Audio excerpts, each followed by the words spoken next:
Hello everyone, good morning. मेरा नाम दुर्गेश मिश्रा है और आज हम लोग एक नई सीरीज स्टार्ट करने जा रहे हैं, द की टू सक्सेस, जिसमें हम लोग अलग अलग एस्पेक्ट्स पे बात करेंगे कि कौन कौन सी चीज़ों को आप ध्यान में रख के और आसानी से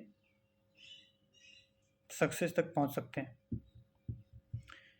तो आज का टॉपिक है कंसिस्टेंसी, जो सबसे इम्पॉर्टेंट है। अगर आप कुछ दिन से तैयारी कर रहे होंगे तो आपको भी लग रहा होगा कि जो रेगुलरिटी है या कंसिस्टेंसी है वो कितना ज़्यादा ज़रूरी है। अगर मान लीजिए आपने एक दिन पढ़ा, 2 दिन पढ़ा, 3 दिन पढ़ा, एक हफ्ते तक पढ़ा और फिर 1-2 दिन गैप कर दिया, तो आप जहाँ पे थे, पहुँचे थे जितना ऊपर, मान लीजिए आपने 5 सीढ़ी ऊपर चढ़ा, तो अगर आप 2 दिन 3 दिन का गैप कर देंगे तो फिर आप 5 सीढ़ी नीचे आ जाएंगे। कोई चीज़, किसी चीज़ को याद रखना या सीखना आसान होता है, लेकिन उसको भूलना, जब आप जैसे मान लीजिए आपने कुछ याद कर लिया, ठीक है, याद करने में तो 5 दिन लगे, लेकिन भूलने में 2 दिन 3 दिन ही काफ़ी होते हैं। ये ह्यूमन टेंडेंसी होती है, ये सबके साथ होता है। तो इससे कैसे बचना है, इस पे डिस्कस करेंगे। तो सबसे पहले अगर हम बात करें, मान लीजिए सपोज दैट आपने कुछ पढ़ा, आज एक चैप्टर मैंने, मान लीजिए कि आपने हाइट एंड डिस्टेंस सॉल्व कर लिया।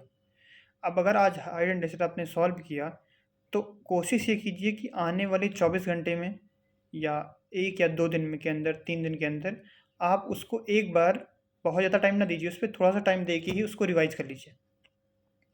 अगर मान लीजिए आपने 4 घंटे पढ़ाया है और 4 घंटे का अगर आप आधे घंटे में रिवाइज कर लेते हैं, तो जो 4 घंटे में आपने पढ़ा हुआ है वो अगले एक हफ्ते तक आपके लिए सॉलिड वो तैयार है, वो आप भूलेंगे नहीं, 1-2 हफ्ते वो चल जाएगा आपका। तो मतलब क्या है कंसिस्टेंसी का? कोशिश ये कीजिए कि पढ़ाई कम हो या ज़्यादा हो, लेकिन रोज़ हो। सबके साथ ऐसा होता है कि अब डेली, जैसे मान लीजिए एक दिन आपने 8 घंटे पढ़ लिया, तो ये ज़रूरी नहीं है कि दूसरे दिन भी आप 8 घंटे ही पढ़ पाएंगे। हो सकता है उस दिन टाइम ना मिल पाए, जब 6 घंटे पढ़िए, हो सकता है 4 घंटे पढ़िए, हो सकता है 2 घंटे पढ़े, हो सकता है 1 घंटे पढ़े। बस आप कोशिश क्या करना है हमेशा, जब तक आप तैयारी में हैं, जब से तैयारी शुरू किया है और जब तक ज्वाइनिंग लेटर नहीं मिल जाता है, तब तक आपको ध्यान ये रखना है कि तैयारी में कभी भी आपका जो स्टडी आवर हो एक दिन का, वो जीरो नहीं होना चाहिए। कम हो, ज़्यादा हो, चलेगा, लेकिन जीरो ना हो।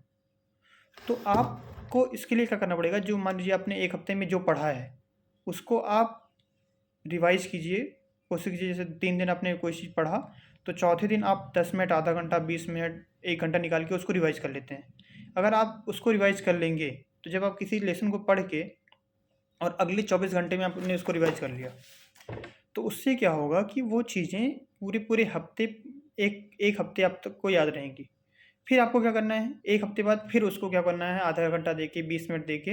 अगर पहली बार आपको रिवीजन में मान लीजिए कि 30 मिनट लग रहा है, तो पहली बार अगर आपको 30 मिनट लगेगा, तो दूसरी बार जब आप रिवाइज करेंगे तो उसको 20 मिनट लगेगा उसमें।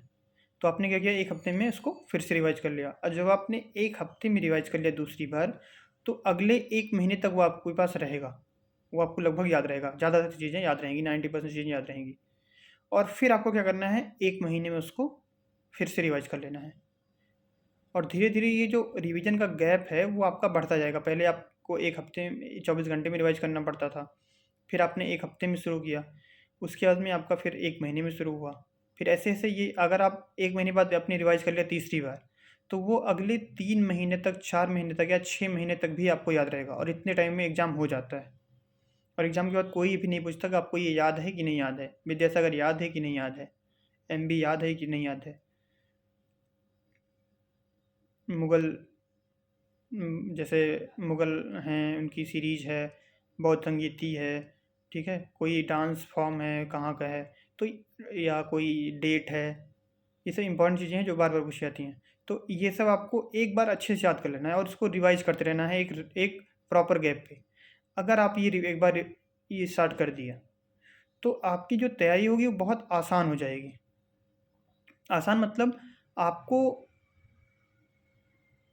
कम एफर्ट डाल के और ज़्यादा आउटपुट मिल जाएगा। लोग क्या कहते हैं, सबकी ये शिकायत रहती है कि हम पढ़ते तो बहुत हैं, लेकिन दिमाग में कुछ टिकता ही नहीं है। जब एग्ज़ाम में जाते हैं तो उस टाइम पे क्लिक नहीं करता है।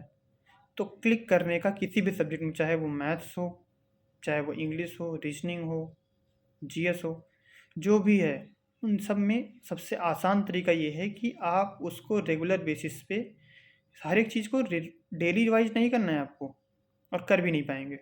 लेकिन मान लीजिए आपने कोई एक चैप्टर पढ़ा, उसको 24 घंटे में रिवाइज कर लिया एक बार, फिर 24 घंटे में करने के बाद फिर आपका ये जो गैप है अगला वाला 24 घंटे नहीं रहेगा, वो 1 हफ्ते हो जाएगा, और फिर ऐसे ऐसे ये बढ़ता जाएगा। तो आपको बाकी चीज़ें पढ़ने का टाइम मिल जाएगा, और जो चीज़ आपने पढ़ा हुआ है पीछे, वो आपकी रिटेन रहेंगी। तो आप बहुत तेज़ी से और बहुत आसानी से याद रख पाएंगे और एग्ज़ाम में अच्छा कर पाएंगे। बाकी ख्याल रखिए। ये पहला टॉपिक था आज का। रिस्पॉन्स जैसा रहता है उसके हिसाब से आगे सीरीज़ देखेंगे, बढ़ाएंगे। और भी टॉपिक्स हैं जिन पे बात करना ज़रूरी है, छोटी छोटी चीज़ें हैं जो आपको आपके एग्ज़ाम में आपका एग्ज़ाम आसान करेंगी और आपको फ़ायदा मिलेगा। Thank you so much. कोई भी अगर क्वेरी है तो please comment it. Thank you.